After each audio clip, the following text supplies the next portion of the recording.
첫 열매날은 주제로 오늘도 금요일 말씀을 함께 나누도록 하겠습니다.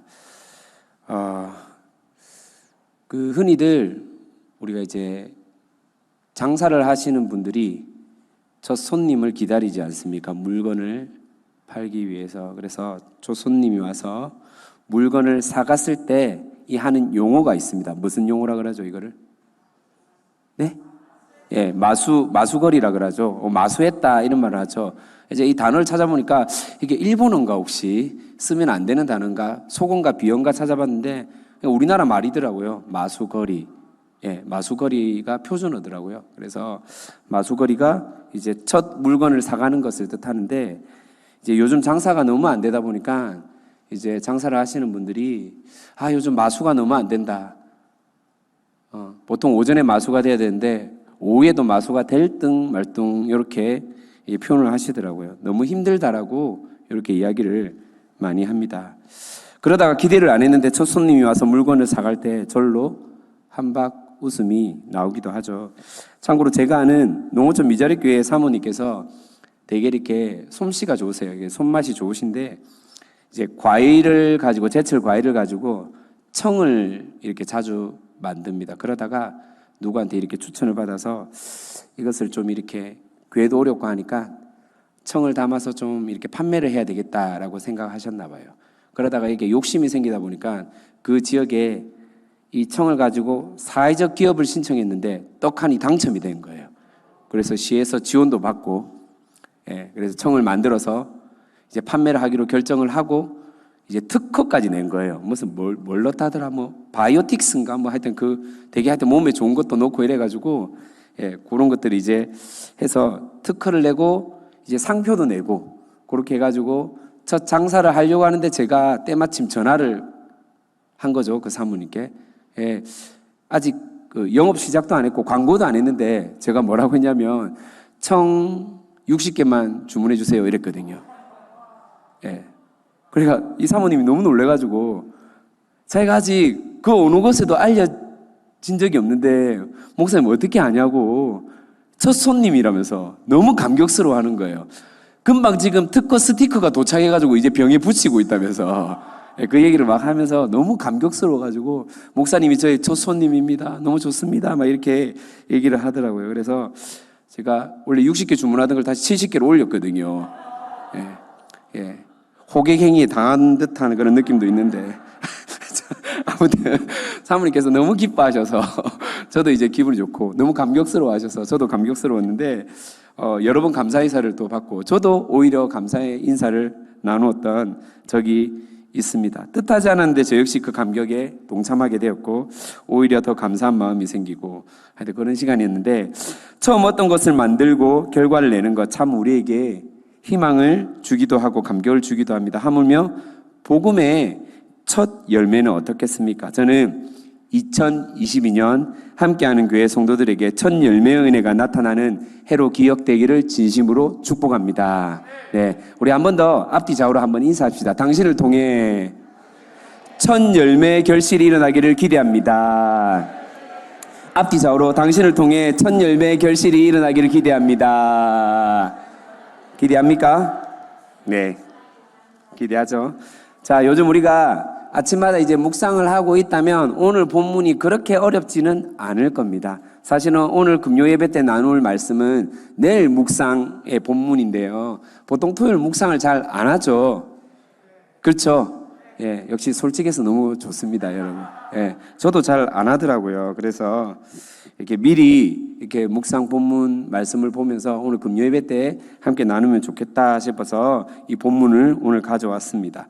이제 사도 바울이 1차 전도 여행을 성황리에 끝내고 이제 안디옥 교회의 어떤 그 세례와 그 이제 율법을 지키느냐 마느냐 그 문제 때문에 예루살렘에서 이제 의회에 소집되어서 이야기를 끝내고 기쁜 소식으로 다시 안디옥 교회에서 그 이야기를 전달하고 그러다가 어느 정도 시간이 지나서 2차 전도 여행을 준비하고 출발을 하죠. 그런데 안타깝게 원래 가려고 함께 하려고 했던 바나와 이제 마가 요한으로 인해서 헤어지게 되고 바울은 실라와 또 중간에 디모데가 합류하게 되어서 이제 전도 여행을 떠나게 됩니다. 이제 바울은 특별히 환상을 통해서 하나님의 부르심에 순종하며 새로운 땅, 원래 계획했던 곳이 아니라 하나님께서 말씀하신 땅으로 나아가게 됩니다. 본격적인 2차 전도 여행의 새 개척지인데요. 드로아, 이 본문을 보니까 드로아가 나옵니다. 그렇죠? 우리가 드로아에서, 여기 드로아가 뭐냐면 우리가 잘 알고 있는 사실 지명이에요. 트로이라고 들어보셨습니까?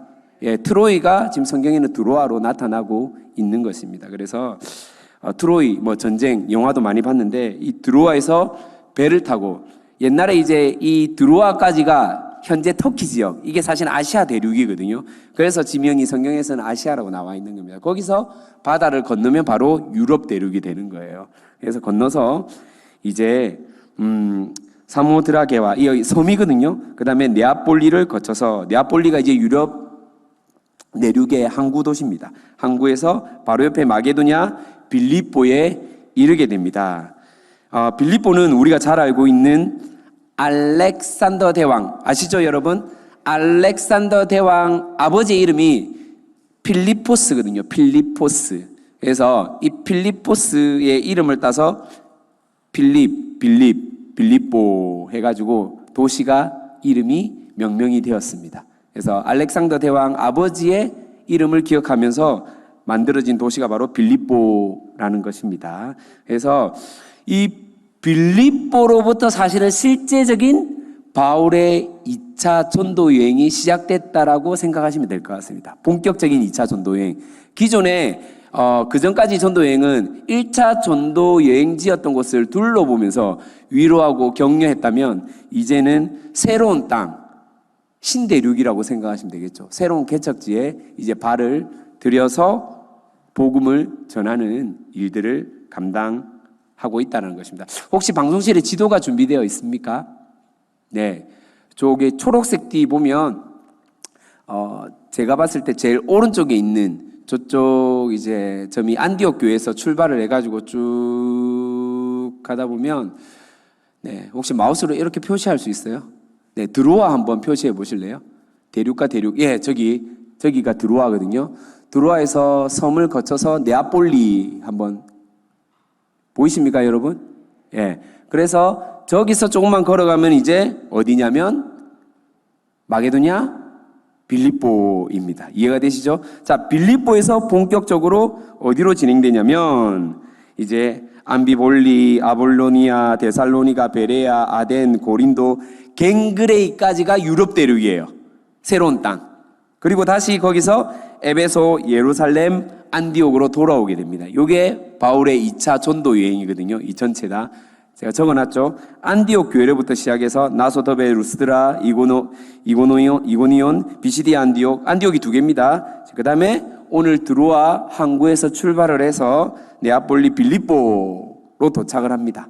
그렇죠? 그래서 계속해서 전도여행이 시작되었다라는 것입니다. 자, 유럽 대륙이 바로 좀 전에 설명드렸지만은 마게도냐 빌립보로부터 시작해서 갱그레이까지 이렇게 사도 바울이 전도를 하고 있습니다. 성경은 마게도냐 지방의 첫 성이라고 표현을 하고 있습니다. 바울은요, 빌립보에서 며칠을 머물다가 안식일이 되어 당연히 있을 것 같은 회당이 없다는 것을 알게 되고, 그래서 어디를 찾냐면 기도처를 찾습니다.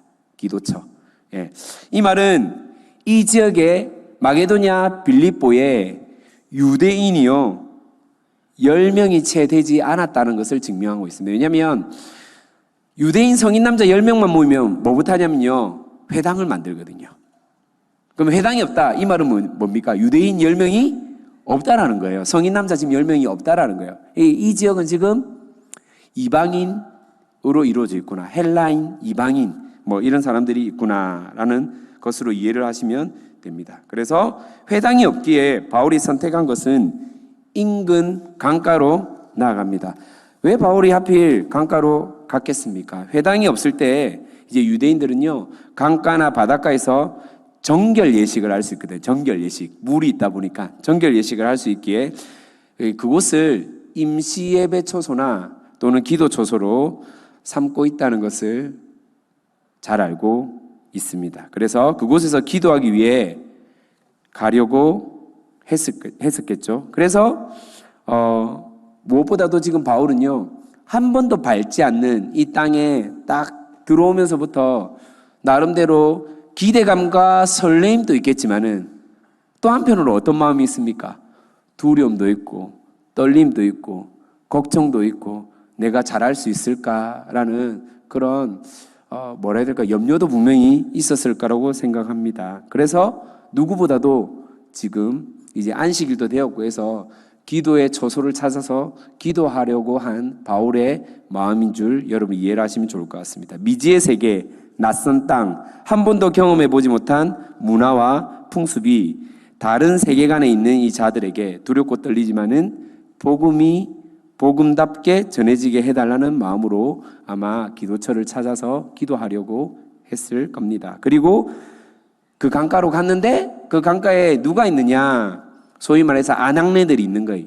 이제 여성분들이 뭐 거기서 뭐 대화도 하고 빨래도 하고 이것저것 여러 가지 잡다한 죄송합니다. 잡다한 것이 아닌데 그렇죠. 거룩한 집안일을 그곳에서 버릇이 돼가지고 집안일을 했을 건데 바울은 여기서도요 본인의 정확한 그 목적성, 목표를 잊어버리지 않습니다. 복음을 전합니다. 이때 바울에게 역사적인 만남이 일어나게 되죠. 바로 루디아와의 만남이 일어나게 됩니다. 본문은 루디아를 어떻게 표현하고 있습니까? 자주색 옷감 장수라고 표현하고 있고 또 하나 더 하나님을 섬기는 자라고 말을 하고 있습니다. 당시 로마와 로마에 속한 속주국이라 그러죠. 이 나라의 관리자들은요 자주색의 관복을 입었거든요. 자주색의 관복. 자, 그렇다면 오늘날처럼 이 시대가 거의 2000년 전이지 않습니까?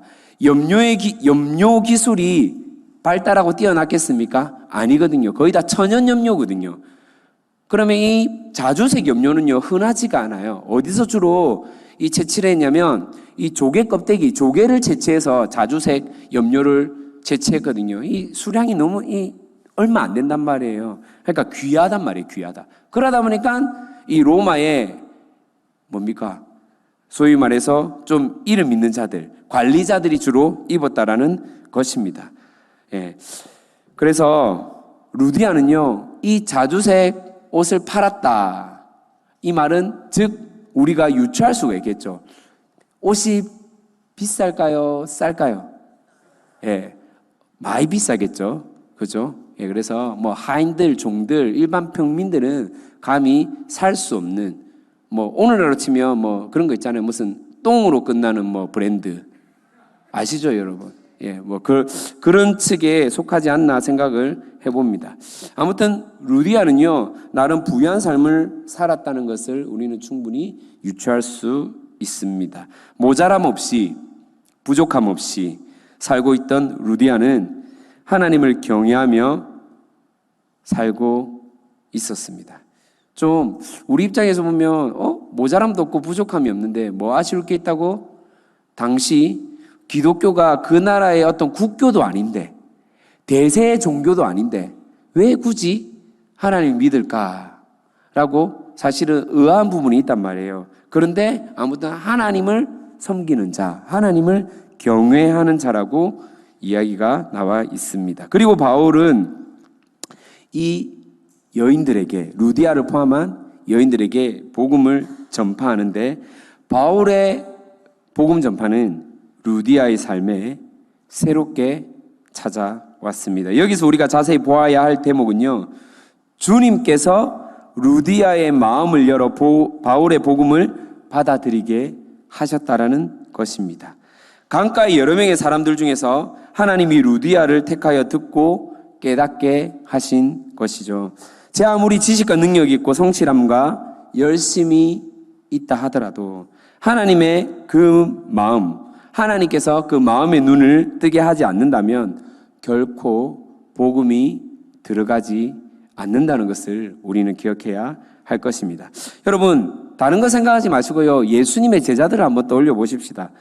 예수님과 무려 3년 동안 함께 했는데 예수님이 수없이 말씀을 제자들에게 하였지만은 제자들은 예수님의 말씀을 제대로 이해하지 못했고 깨닫지 못했다는 것을 우리는 익히 알고 있습니다. 하지만 십자가에서 죽으시고 3일 만에 부활하셔서 다시 제자들에게 나타나서 말씀을 전했을 때 그때서야 제자들이 깨달아 예수님께서 어떤 의도와 목적으로 말씀하시는지를 알게 되었다는 것을 우리는 잘 알고 있죠. 그래서 결국은 이 말은 뭐냐면요, 성령 하나님께서 우리 마음 가운데 그 말씀을 받아들이게 하시고 이해하게 하시고 믿게 하시고 신뢰하게 하신다는 것입니다. 그렇게 인도하신다는 사실을 우리가 믿기를 진심으로 소망합니다. 말씀 한 구절만 한번 찾아보겠습니다. 우리 방송시 준비되어 있으면 띄워주세요. 에베소서 1장 18절 말씀입니다. 에베소서 1장 18절 말씀입니다. 함께 한 목소리로 읽겠습니다. 시작.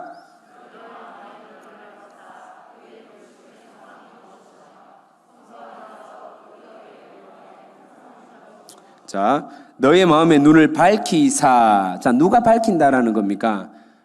사람이, 내가 절대 아니라는 것이죠. 우리 안에 내주하시는 성령 하나님께서 우리의 마음의 눈을 밝히시는 분, 눈을 밝혀서 말씀을 받아들이게 하시고 믿게 하시고 인정하게 하시고 말씀 따라 살아가게 하시는 분임을 믿으시기를 소망합니다.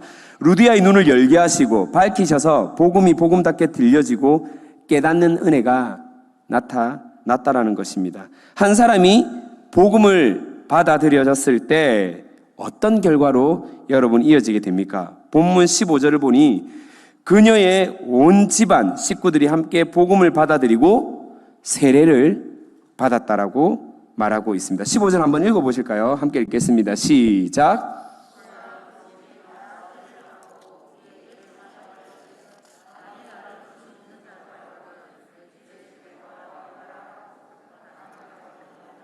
네, 그와 그 집이 다 세례를 받고라고 분명히 되어 있죠.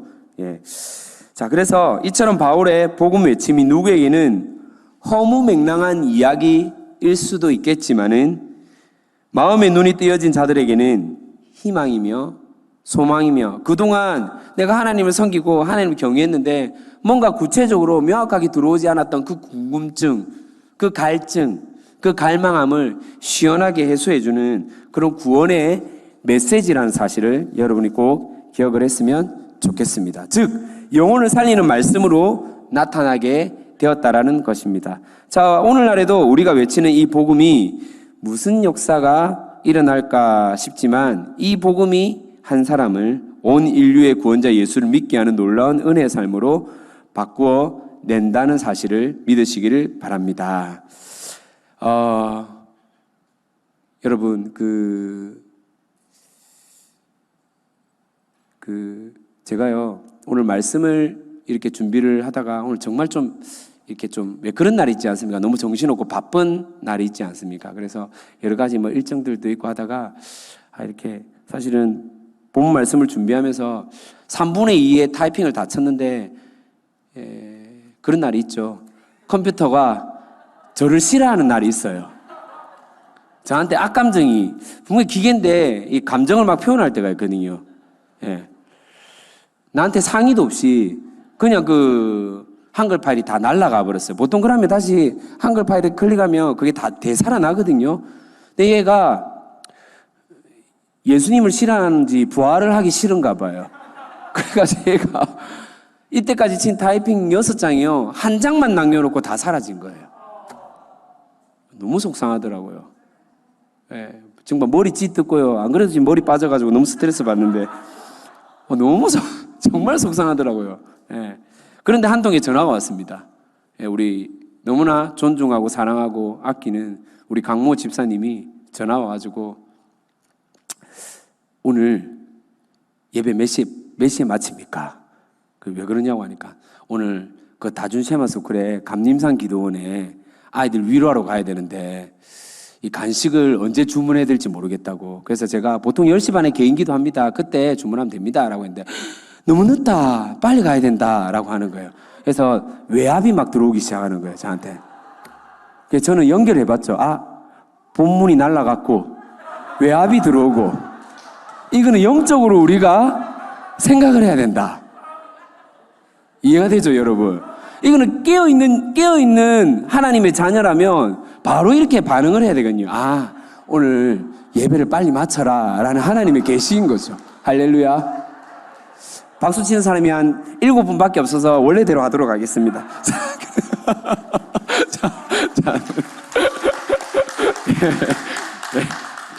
예. 아무튼 날라갔지만은 다시 급하게 심폐소생술을 해서 본문은 살려놨는데 최대한 빨리 한번 달려보도록 하겠습니다. 그래서 제가 왜 이 말을 하냐면 전부 다 눈빛들이 혹시나 오래 하면 어떻게 될까? 나 빨리 나가야 되는데 이런 걱정의 눈빛을 저한테 보내주시길래 미리 말씀을 드립니다. 자, 계속 이어서 말씀을 이어가도록 하겠습니다. 한 사람이 크리스찬이 된다는 것은 그 사람이 속한 가정과 동네와 지역이 복음을 받아들일 수 있는 길이 연결되어졌다. 이 말이 이해됩니까? 한 사람이 복음의 문이 열려졌다, 눈이 뜨여졌다. 이 말은 뭐냐면요, 이 사람에게 속한 가정, 공동체, 직장, 그 모든 사람들이요, 복음의 고속도로가 뚫려졌다라는 거예요. 그 사람을 통해서 복음이 들어갈 수 있는 연결이 되었다라는 거거든요. 아멘입니까, 여러분? 예. 때론 우리가 외치는 소리가 울리는 꽹과리처럼 그렇게 느껴질 때도 있겠죠. 우리의 소리에 성령님이 덮으시고 듣는 이들의 마음을 열게 하신다면 그 꽹과리 같이 울리는 소리도 생명의 말씀으로, 구원의 울림으로 바뀌어질 줄 믿습니다. 여러분, 혹시 천국의 섬이라는 섬이 있거든요. 증도라는 섬인데 혹시 들어보셨습니까? 증도섬 들어보셨어요? 모르시는 우리 청년들이 많을 거라 생각하고 잠시 설명을 드리도록 하겠습니다. 이 증도라는 섬은요, 복음화율이 90%가 넘습니다. 예, 마을 주민들 10명 중에 9명 이상이 예수쟁이란 말입니다. 우리나라에 그런 동네가 있다고요? 예, 있습니다. 실제로 있습니다. 예, 복음을 향한 한 사람의 희생과 섬김으로 그 지역 대부분이 예수를 믿는 기독교 동네, 기독교 섬이 되었다는 것입니다. 그 한 사람이 누구냐면 문준경 전도사님이라는 분입니다. 문준경 전도사님. 문준경 전도사는 1933년 임자진리교회를 개척한 후 무려 10개의 교회를 추가로 개척하였습니다. 이 중 한 교회가 분리 개척을 해서 총 11개 교회가 세워졌는데요. 놀라운 것은 이 섬의 지역 주민이 2,000명 조금 넘거든요. 2,000명 조금 넘어요. 그런데 4개 교회를 제외하고 나머지 교회들이 다 자립합니다. 섬의 교회는 농어촌 교회잖아요, 여러분. 아시죠? 농어촌 교회거든요. 그런데 4개 교회를 제외하고는 모두 다 재정 자립을 이룬 교회라는 것입니다. 증도섬이 복음화된 가장 큰 이유는 앞서 이야기하였지만은 이 문준경 전도사님의 순교적인 자세, 헌신, 섬김입니다. 그리고 또 이어서 예배 후 모든 교인들이요, 함께 식사를 하며 교제를 한다고 합니다. 공동체 의식이 투철하다는 것이죠. 또한 정기적으로 축구 등의 운동을 하는데요, 이 모든 운동이나 활동들이 복음 전도, 복음 전파를 위한 뚜렷한 분명한 목표를 가지고 하고 있다라는 것입니다. 이해가 되십니까, 여러분? 자, 그런데 제가 그러면 이 문준경 전사님은 어떻게 복음을 알게 되고 깨닫게 되고 받아들이게 되었을까? 또 이분의 위인전을 한번 살펴보니 이성붕 전도사님이라는 분을 통해서 복음이 받아들여졌다라는 것입니다. 우리가 나름대로 그래도 증도섬하면 자연스럽게 문준경 그 여자 전도사님을 딱 떠오르는데 이성붕 전도사님은 잘 모르거든요. 사실은 잘 모르는데 문준경 전도사님도 결국은 어느 한 사람을 통해서 복음이 받아들여지게 되었고, 문준경 전도사님 통해서 그 동네, 그 지역 90%가 넘게 복음화가 되었다라는 것입니다. 만약에 이 이성봉 전도사님을 통해서 복음을 받아들이지 않았다면 이 증도라는 섬이 기독교 동네가 되지 않았겠죠, 여러분. 그래서 한 사람이 바뀌어지는 것이 얼마나 중요한지, 얼마나 의미 있는 일인지를 우리가 좀 깨달았으면 좋겠다는 생각을 해봅니다. 특별히 한국 대학생 선교회 총재였던 김중근 목사님은요, 이 문준경 전사님을 통해서 이렇게 목사가 되었던 분 중에 한 분이거든요. 그 지역에 이 10개 교회가 또 이렇게 계속해서 이어져서 100개 교회로 늘어났고, 거기에 한 10여 분의 좀 이렇게 좀 나름대로 인지도가 있는 좀 유명한 목사님이 이렇게 나타나셨는데, 그 중에 한 분이 김중근 목사님이셨는데, 김중근 목사님이 이렇게 말씀을 했답니다. 문준경 전사님을 향해서 마더 테레사 수녀와 견조도 될 만큼 자랑스러운 분이시다. 한국에 이렇게 자랑스러운 분이 계시다라고 어필을 하였다고 합니다. 여러분, 바울의 입장에서는요, 지금 보면 바울의 한번 여러분 그 과거의 이야기를 잠시만 한번 끄집어 데리고 오겠습니다. 1차 전도 여행을 성공리에 끝났습니다. 너무너무 좋았어요. 많은 결실들도 일어났고, 그리고 안디옥 교회 문제들도 하나님의 그 은혜 가운데 특별히 영적인 권위자들 베드로나 야고보를 통해서 인정을 받게 되고 지혜롭게 해결이 되었습니다. 그런데 2차 전도 여행에 대한 비전을 가지고 나아가려는 찰나에 바나바와 결별을 통보하고 이제 홀로 전도 여행에 오르게 됩니다. 물론 실라도 함께하고 또 소아시아 지역에 있는 디모데도 합류를 하지만은 오늘 이 빌립보 지역에서 추측건데 이 본문을 기록한 누가도 합류를 하거든요. 누가. 사도행전간 아시죠 여러분? 사도행전을 기록한 사람이 누굽니까? 누가잖아요. 누가가 이렇게 합류했을 걸로 예상을 했는데, 아무리 실라가 있고 누가가 있고 디모데가 있다 하더라도 바울에게 바나바는 어떤 존재일까 한번 생각을 해보십시다. 바울이 원래 예수를 믿는 사람들을 어떻게 한 사람이었습니까? 잡아 죽였던 사람이에요. 그런데 이 하나님의 전적인 부르심으로 말미암아 이 다메섹 도상에서 예수님과의 이 특별한 만남을 통해서 예수님을 경험하고 만나고 인생이 완전히 180도로 바뀌게 되죠. 예수를 믿는 사람, 사람을 죽이는 사람에서 사람을 살리는 사람으로 바뀌게 되었다는 것입니다. 근데 사람들은 안 믿죠. 왜냐하면 불과 어제까지, 며칠 전까지 우리를 잡아다가 죽였던, 옥에 가두었던 사람이 어떻게 예수를 믿고 복음을 전하는 사람이냐, 안 믿게 되는데, 그때 적극적으로 변호해줬던 사람이 누굽니까? 바나바예요. 그리고 1차 전도여행 때 함께 마음을 맞춰서 어떻게 보면요, 바나바가요 바울을 데리고 가면서 가르쳤단 말이에요. 이해됩니까? 예, 바나바가 거의 바울에게 하드 트레이닝을 시킨 거예요. 그런데 지금 2차 전도여행 때 그 바나바가 없는 거예요. 더 이상 의지할 곳이 없는 거예요. 물론 우리가 의지할 대상은 하나님밖에 없겠지만은, 그럼에도 불구하고 시각적으로 내 옆에 그래도 영적인 멘토였고 동력자였고 친구 같은 그 바나바가 없이 이제 헤어져서 2차 전도 여행에 오른다는 길은 사실은 바울에게는 큰 부담감으로 작용했을 거라고 생각을 해봅니다. 더군다나 둘의 개인 감정과 문제의 원인이 아니라 이 마가라는 사람을 통해서, 마가 요한으로 인해서 헤어졌음에 더욱 그러했을 겁니다. 그런데 성령 하나님께서는 이 낯선 땅에서 전혀 예상치 못한 예비된 사람을 붙여주시고 복음에 다시 소망과 열망을 허락하십니다. 낯선 땅이 복음이 확장될 소망의 땅으로 바뀌는 것을 보여주신 것이고, 다시 하나님 나라의 언약의 도구라는 정체성을 나타내었다라는 것입니다. 바울에게 이렇게 하나님께서는 위로하시고 이끌어 가신다는 사실입니다. 기쁘기가 그지없죠. 딱 요까지 복음 전파가 딱 루디아만 같으면 좋은데, 그 다음날 예상치 못한 또 변수가 나타나죠. 16절을 보니 귀신 들린 한 여종을 만나게 되었다라고 말하고 있습니다. 중요한 것은요, 이 여종이 바울을 따라다니며 복음 전파의 해방꾼이 되었다는 것입니다. 몇 시간이면 조용해지겠지, 오늘까지면 끝나겠지, 이 예상을 업고 여러 날 동안 바울 일행을 따라다니면서 큰 소리를 지르며 바울을 괴롭게 하였다라고 본문은 말하고 있습니다. 그런데 자, 보십시다. 말씀을 자세히 보면요, 회방이 아니라는 느낌이 들지 않습니까? 여러분 17절을 한번 함께 읽어보도록 하겠습니다. 17절입니다. 시작.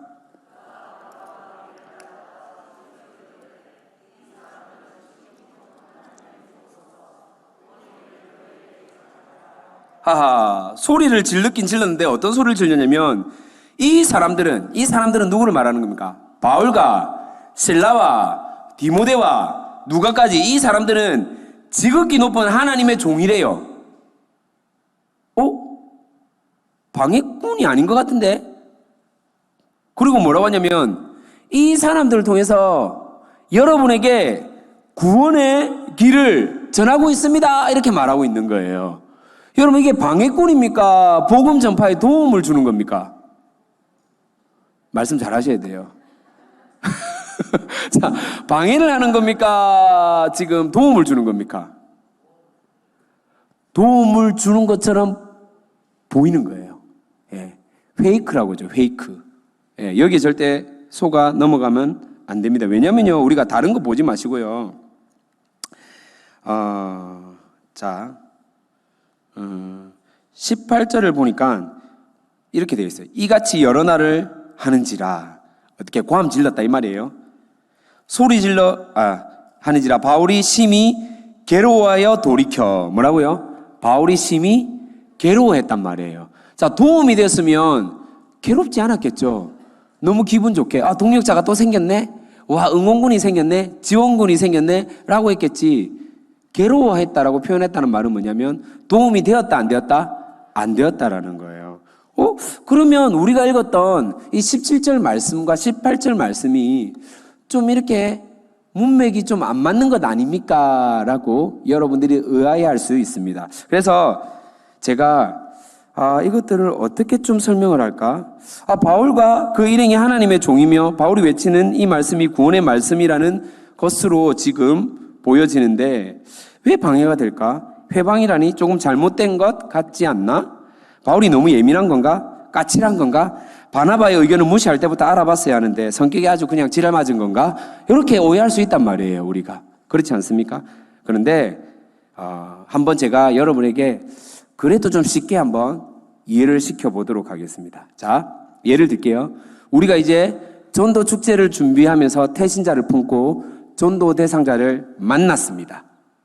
이런저런 관계를 그동안 오랫동안 가지고 유지하면서 이제 오늘은 그동안 교회에서 배웠던 백지전도법을 한번 해봐야 되겠다. 아니면 사형리를 한번 전해봐야 되겠다라고 마음에 독한 마음을 품고 기도 빡세게 하고 셀원 셀장님께 중보기도 요청하고, 이해되십니까? 그렇게 딱 이제 전도 대상을 만나서 막 이제 전합니다. 전하고 있는 거예요. 이제 기도도 하고 이 사람 마음문이 많이 열렸어요. 지금 보니까 그래, 그런 교회면 내가 이제 한번 가려고 하는데 옆에서 보기에도 이상한 흉측한 아저씨 한 명이 예수 천당 불신 지옥 이렇게 외치는 겁니다. 바로 옆에서. 지금 어떤 느낌인지 아시겠어요? 열심히 지금 백지전도를 하고 막 사형리를 전하고 있는데 옆에서 갑자기 벼랑간 예수 천당 불신 지옥. 여러분 이거 경험해 본 적 있습니까? 예. 저는 청년들 데리고 옛날에 예전교회에서 해운대 바닷가를 여름에 놀러 간 적이 있는데 어떤 아저씨가 정말 멀쩡하게 생겼던데, 그 아저씨는 청바지 입고 바지를 이렇게 거져가지고 이상하게 깃발 하나 등에 하나 꽂고요, 예수 천당, 그 비키니 입은 아가씨 사이로요, 예수 천당 불신지요. 저 왜 저러냐, 정말로 너무 보기 싫더라고요. 예, 제가 너무한 것 같습니까? 제가 너무 세속적인 것 같습니까, 여러분? 약간 저를 그렇게 바라보는 것 같은데 왜 거기서 복음을 못 전합니까? 그 아가씨들 전도했어야죠. 이렇게 지금 말씀하시는 것 같은데 진짜 아니었거든요, 여러분. 진짜 그런 분이 아니었거든요, 여러분. 어떤 느낌인지 아시겠어요? 한 번은 제가 어떤 일이 있었냐면 서울에 출장을 가서 전철을 타고 있는데 나이가 지긋이 드신 분께서 동일한 이 세계 공용어인가 망국어인가 짰나 모르겠지만은 그 지하철 안에서 예수 천당 불신지옥, 그것도 아주 고급스럽게 서울말로 하더라고요. 이해되십니까? 그래서 고래고래 이렇게 서울말로 예수 천당 불신지옥 막 이렇게 외치고 있는 겁니다. 중요한 건 지하철에 제법 사람이 많았거든요. 근데 반대쪽에 계신 한 아저씨가 듣다가 한마디 합니다. 좀 조용히 좀 하세요. 당신 혼자 여기 전철 타고 있는 겁니까? 막 이렇게.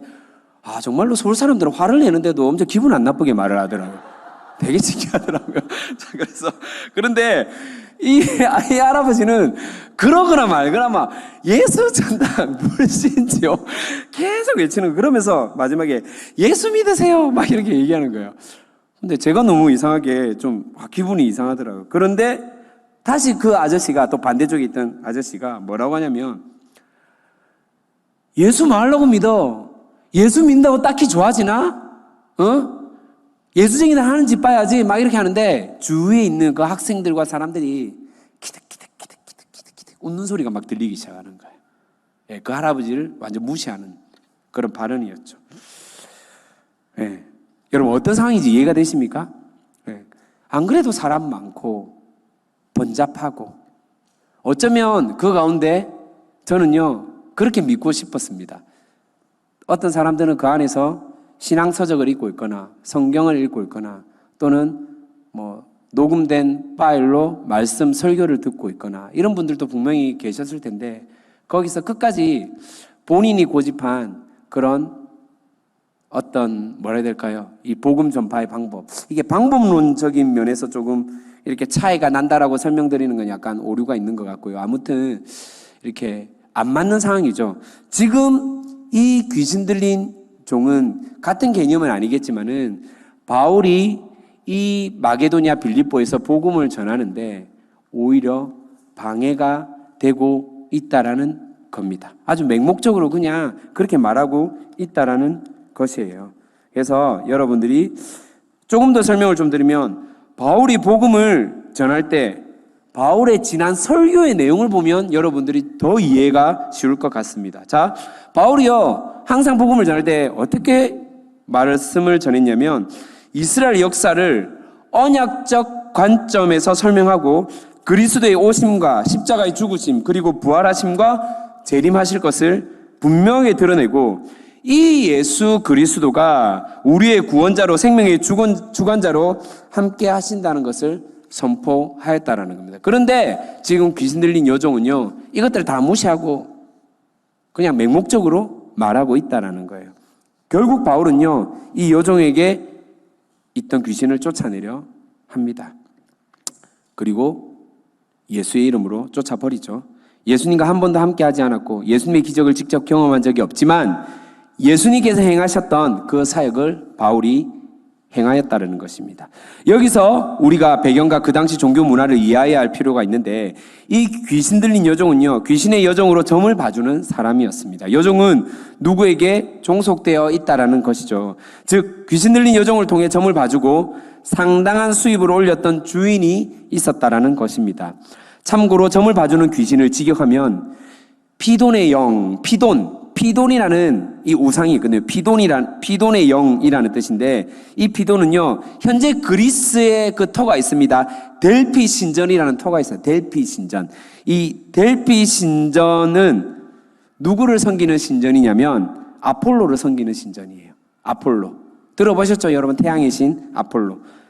아폴로 옆에서 아폴로가 신탁을 하면 신탁을 지키던 델피가 바로 델피 신전에 이 아폴로 옆에서 신탁을 지키던 이 용의 형상, 뱀의 형상을 가지고 있는 바로 우상이 뭐냐면 피돈이었습니다. 피돈. 자, 그래서 이 피돈은요 여러 가지 썰이 있는데, 우리가 흔히 말하는 입술을 안 벌리고 말하는 사람들 무슨 술법을 쓴다 그러죠? 복화술을 쓴다 그러죠. 이 피돈이 복화술의 어원으로 시작된다고 합니다. 복화술의 어원이라고 합니다. 자, 무튼 이 귀신에게 사로잡힌 여종은요 주인에게 지속적인 수입의 공급원이었습니다. 그런데 바울이 이 여종에게 있는 귀신을 쫓아내어 버린 것이죠. 바울에게 이 귀신 들린 여종 역시 사실은 루디아처럼 첫 열매입니다. 복음을 전함에 방해가 되었지만은 이 여인의 묶여있는 삶, 예수가 아니면 도저히 해방될 수 없는 삶을 바울은 몇 날 며칠 동안 괴로워하며 직감했을 겁니다. 그리고 세상 모든 권세 위에 계신 권세자 예수의 이름으로 귀신을 쫓아내죠. 묶여있는, 갇혀있는, 종속되어 있는 어둠과 거짓과 속임수의 사슬에 싸매여 있는 영혼을 바울의 이 예수 이름으로 말미암아 살려낸 것입니다. 오늘 본문은 거의 2000년 전에 일어난 사건입니다. 지금은 현대 문명이 발달했고 과학, 교육, 의학, 심리, 상담 등 지속적으로 발전하고 있기에 기적이 필요 없다라고 생각할 수도 있습니다. 하지만 여러분 잘 보십시다.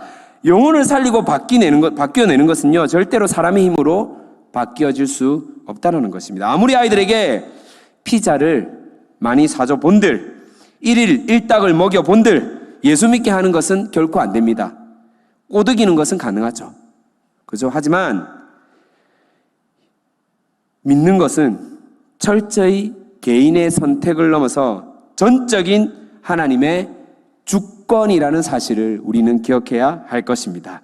예전에 투게더 페스티벌을 하고 그 다음 주에 세 가족이 2명인가 왔었어요. 그때 투게더 페스티벌 예산이 한 7천만 원인가 8천만 원 정도 되었거든요. 주위에 믿는 목사님들이 막 이렇게 얘기하는 거예요. 왜 이래 비효율적으로 행사를 하냐, 효율성이 없다.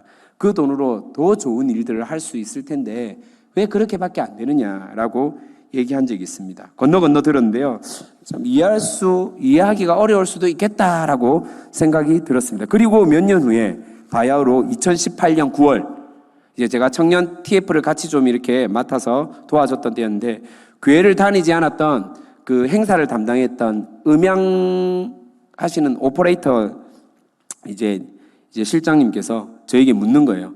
간사님, 매년 이 큰 돈을 들여서 축제하는데 끝나면 이 청년들이 교회 많이 옵니까? 라고 질문을 하는 거예요. 제가 뭘 했겠습니까? 웃으면서 아니요 라고 했죠. 많이 안 옵니다 라고 했습니다. 이분이 거의 투게더 페스티벌을 10년째 계속 같이 하던 분이거든요. 그래서 그런데 10년째 이걸 왜 합니까? 라고 다시 제게 반문하는 거예요. 제가 그분께 이렇게 얘기를 했어요. 참고로 이 글은요, 제가 알고 보니까 2018년 3월에 페이스북에 글을 적어놨더라고요. 그래서 이거를 그대로 복사해가지고 제가 지금 읽어드리는 겁니다. 교회는 세상과 다릅니다.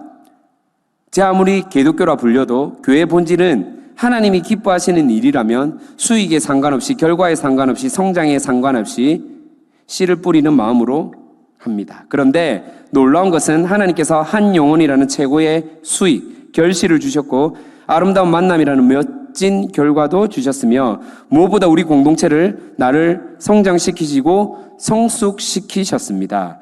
바보 같아 보일지 모르나 그래서 합니다. 그리고 역시나 이번에도 하나님이 하셨습니다. TF forever 이렇게 적어놨더라고요. 이게 무슨 말이냐면 세상 사람들은 이해를 못하는 거죠. 받아들이기 힘든 거죠. 그리고 청년부 TF를 보면서 청소년부에서도 비슷하게 앞에 Y자만 붙여서 YTF, 유스 투게더 페스티벌이라는 주제로 이렇게 축제를 했는데, 그때 들어간 예산이 중고등부 아이들이 막 헌금을 해가지고 만든 예산이요 1,500만 원 정도 모았거든요. 그래 막 축제를 한 거예요, 애들이. 그리고 그 다음 주에 전도가 몇 명 됐겠습니까? 교회 몇 명 왔을까요? 깔끔하게 원샷, 원킬. 한 명 딱 오셨어요. 한 명. 한 분 딱 오셨어요. 한 분. 그 친구가 지금 우리 청년부에서 열심히 셀장 하고 있습니다. 여러분, 저는 이런 질문을 한번 해봅니다. 1,500만 들어서 한 사람이 구원받을 수 있고 바뀌어질 수 있다. 이거 투자 가치 있는 겁니까? 없는 겁니까? 혹시 뭐 주식이나 비트코인 하시는 분들 한번 좀 계산기를 한번 두드려 보면 좋겠습니다. 투자 가치가 있습니까? 없습니까? 저는 있다라고 믿습니다. 만약에 이보다 좀 더 큰 액수, 7천만 원, 8천만 원 들여서 한 사람이 바뀌어지고 예수를 믿게 된다. 영혼에게 복음을 심어줄 수 있다. 여러분, 투자할 만한 가치가 있습니까? 없습니까? 인간적인 셈법으로 따지면 절대 이거는 말이 안 되는 상황이죠. 그런데 영혼을 긍휼히 여기는 그리스도를 닮아가는 예수쟁이, 특별히 함께하는 교회 성도라면 충분히 공감하고 납득할 만한 부분이라고 생각합니다.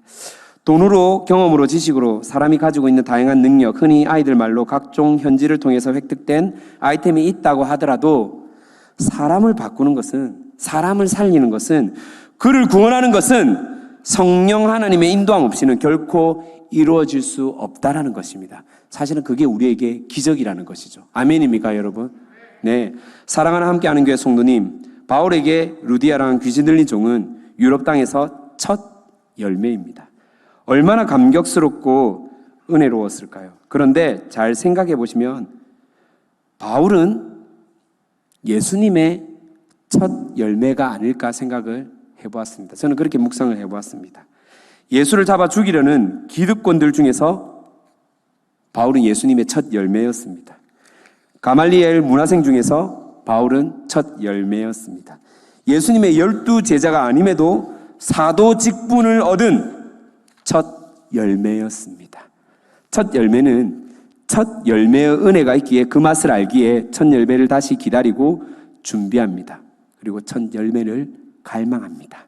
우리도 역시 다음 세대를 준비하는 함께하는 교회로서 첫 열매라는 사실을 여러분들이 기억했으면 좋겠습니다. 우리 한 번 더 옆에 분에게 인사할까요? 당신은 하나님이 택하신 함께하는 교회의 첫 열매입니다. 아멘입니까? 예. 이 땅에 수많은 교회들이 다음 세대를 유행처럼 외치지만 실제로 다음 세대를 준비하는 교회는 정말 얼마 되지 않습니다. 나는 열정 없는 모태신앙인데요. 나는 감정기복 심한 중간신앙인인데요. 나는 무기력한 그냥 신앙인인데요. 여러분 괜찮습니다.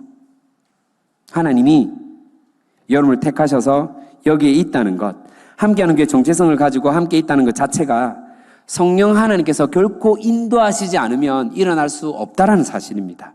성령 하나님께서 우리를 내버려 두지 않고 예수쟁이로 살도록 하셨다는 사실을 반드시 기억하시기를 소망합니다. 우리가 지금 함교의 첫 열매라는 사실, 다음 세대를 키우는 함교 공동체의 첫 열매라는 사실, 우리가 우리 집의 첫 열매라는 사실, 우리가 2022년 예수님의 첫 열매라는 사실을 기억하셨으면 좋겠습니다. 이번 전주축제 때 첫 열매인 우리를 통해 다시 또 다른 첫 열매가 다시 수확되기를 소망합니다. 아멘입니까, 여러분? 예.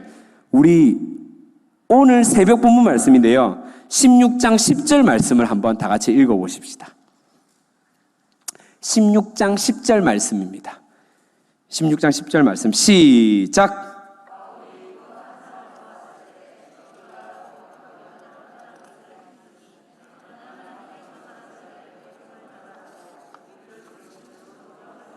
네, 인정함이라. 자, 다시 한 번 더 한번 따라하겠습니다. 복음을 전하라고 우리를 부르신 줄로 인정합니다. 다시 한 번 더 복음을 전하라고 우리를 부르신 줄로 인정함이로라. 복음을 전하는 자로 우리를 불렀음을 인정합니다. 다음 세대를 구원하고 다음 세대를 살릴 자로 우리를 부르셨다는 사실을 인정합니다. 6월 12일 전도축제 때 나의 복음 전파를 통해 한 사람이 돌아오고 그 한 사람으로 가정이, 직장이, 학교가 구원받은 줄 인정합니다. 우리가 그 복음의 최고의 소유자, 첫 열매로서 다시 복음을 전하는 첫 열매를 맺게 될 것을 인정합니다. 여러분 인정하십니까? 인정하십시다. 아멘입니까? 인정하셔야 됩니다. 인정하십니까? 여러분 함께하는 게 있다는 것 자체가 이미 여러분이 첫 열매고 여러분을 통해서 첫 열매가 다시 이루어질 줄 인정하기를 소망합니다. 진짜 그럴 것입니다. 네, 저는요 마무리하겠습니다. 함께하는 게 아기가 태어나면 아기를 교회에 처음으로 데리고 오지 않습니까? 그때 담임 목사님께서 아기를 안고 기도하는 내용이 있습니다. 공통의 내용 3가지가 있습니다.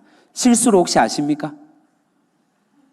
네, 네, 감사합니다 여러분. 인간적인 모습을 이렇게 표현해 주셔서 너무 감사합니다. 첫 번째는 기도 내용 공통점, 좋은 친구들 붙여달라고 꼭 기도합니다. 담임 목사님께서. 좋은 친구들. 친구들 정말 중요하거든요. 두 번째 뭔지 압니까?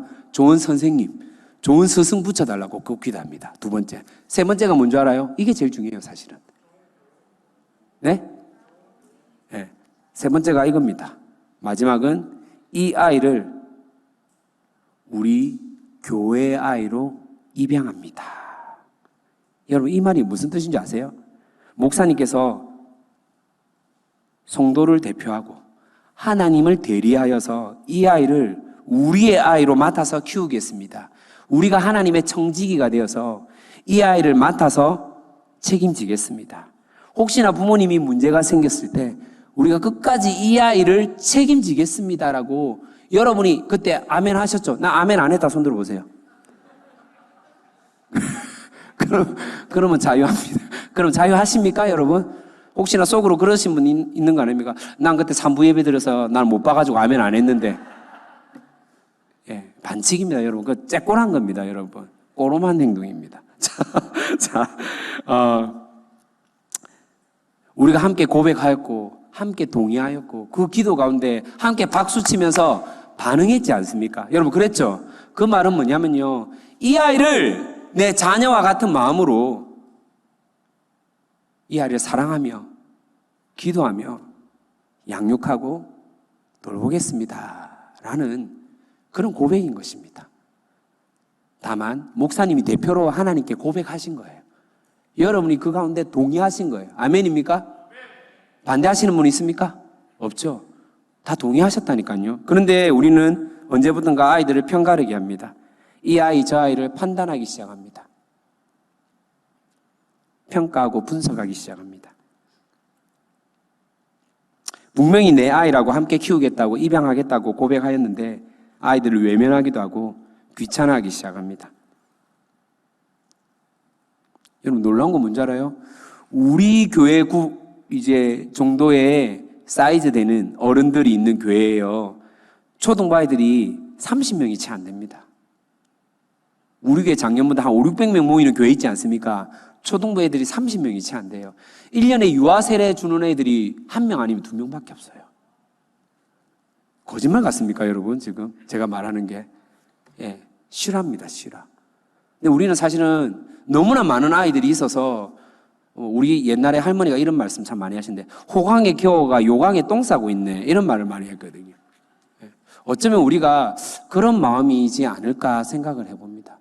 참으로 소중한 아이들, 한 영혼 한 영혼이 너무나 귀한 아이들인데 우리가 이 아이들을 혹시나 내 나름대로 평가하고 분석질하고 편가르게 하지 않나 생각을 해봅니다. 사진은 붙여놨는데 혹시나 다른 분들에게 보여주기 위한 장식용으로 붙여놓진 않았나. 데코할 게 없어가지고 벽에다가 그냥 아이들 사진, 다음 세대를 준비하는 젊은 교회니까 그 이름에 걸맞게 우리가 혹시 붙여놓진 않았나. 여러분, 들었다는 것, 봤다는 것은요, 듣고 본 자의 책임을 다하는 것입니다. 한번 따라하겠습니다. 듣고 본 자의 책임을 다하자. 그 책임이 뭔지 아십니까? 그 책임이 뭘까요? 첫 번째, 기도하는 겁니다. 맞습니까, 여러분? 봤으니까요. 들었으니까요. 같이 기도해야죠. 그리고 그 영혼을 존재 자체로 사랑하고 품는 것입니다. 예. 도아디라 지역의 1세대 크리스찬 루디아가 우리 손에 맡겨졌습니다. 세상의 노예, 물질과 성공의 노예인 귀신 들린 여종이 우리 손에 맡겨졌습니다. 그 다음 세대 우리를 통해 반드시 살려낼 줄 믿고 우리가 그 아이들을 제대로 키워내고 하나님 앞에서 당당하게 살아갈 수 있는 구별된 성도이기를 진심으로 축복합니다. 그것 위해서 다시 한 번 더 우리가 영혼 살리는 일에, 복음 전하는 일에 포기하지 말고, 때로는 실망스럽고 좌절스러운 상황이 일 때도 있겠죠. 하지만 포기하지 마시고 하나님께서 여러분을 포기하지 않았듯 그 영혼을 결코 포기하지 마시고 끝까지 우리는 우리 역할을 감당하시기를 진심으로 소망합니다.